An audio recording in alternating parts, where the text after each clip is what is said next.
Hello, this is your brother Dennis. This is Kinship 101 Part 2.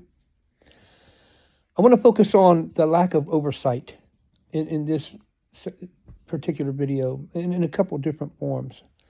So, in review, in April of 22, my wife and I took a safety care plan custody of my two nephews and my niece. The boys were 6 and 8 at the time. My niece was 4 months old. It bears repeating that my brother is a registered sex offender. So the first, how is a registered sex offender allowed to just take a baby girl home from the hospital that can't advocate for herself in a situation where my 31-year-old nephew, Joshua, a horrific case of neglect and abuse. He died 20 minutes after he was dropped off at the hospital of sepsis and malnutrition. He, 31 years old, was roughly 40 pounds at death, covered in bed sores from head to toe, some down to the bone. Okay, so this is weeks of neglect, not just a couple of days. Again, I said in the first part, my two nephews still horrifically traumatized. Speak when asked about it, strainingly, would talk about hearing their brother literally screaming in agony day and night.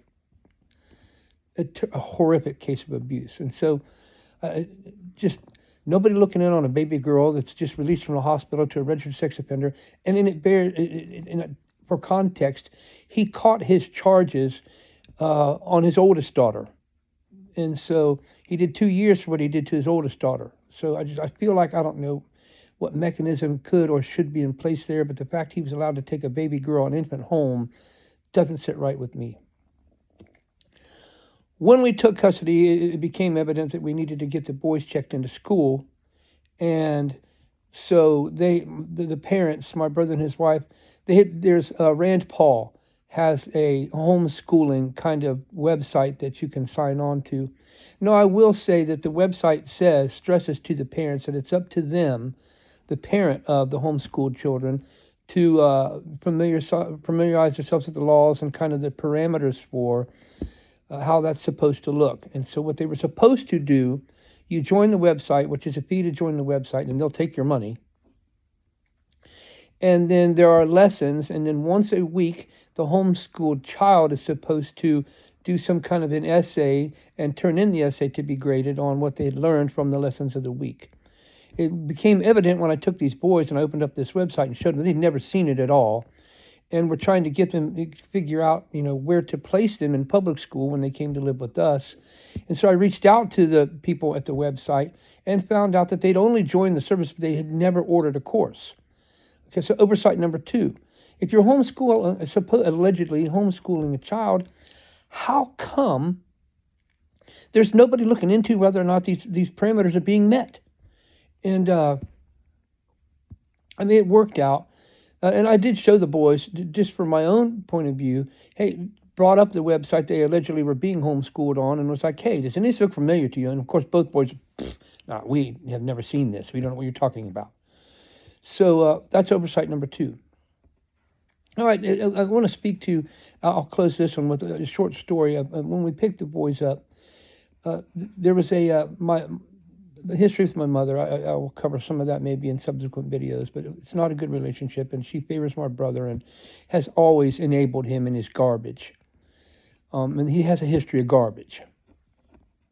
We showed up at the house to pick the children up, and there was a whole thing. The cops were going to meet us there, and the initial caseworker girl met us there at my brother's house out in Hocking County, and there was a rush. My aunt had dropped my mother off there and tore out of the driveway, almost hit us leaving the driveway.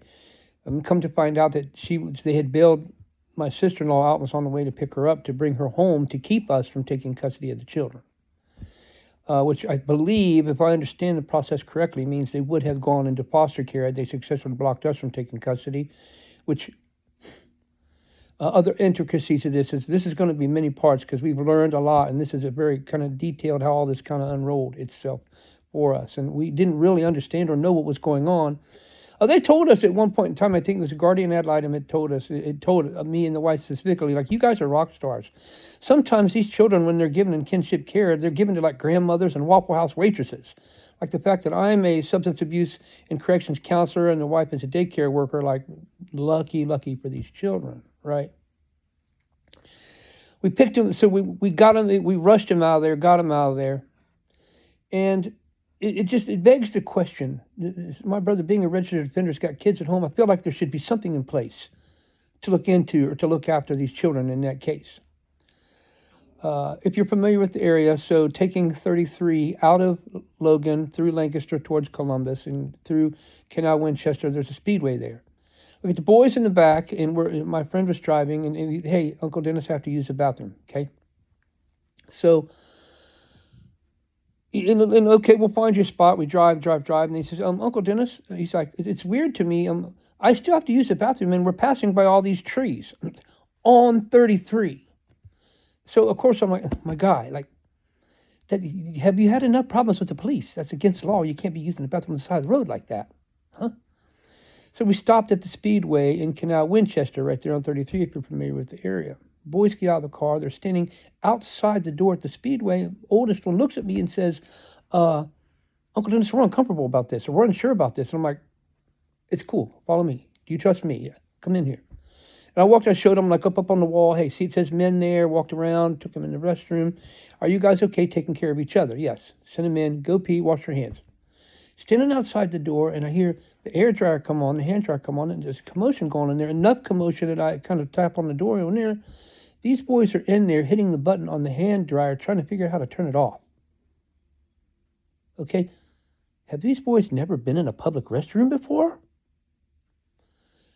They talk about going different places, but clearly there's a disconnect there. That's just one story of several that I'll share probably subsequently through these.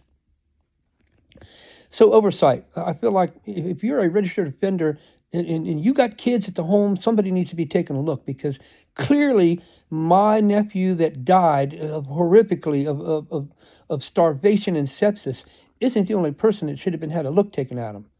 But these children, there's other things, that troubling things about kind of the lifestyle these children were engaging while they're there, that it makes sense to me. Somebody should have been taking a look, and they weren't.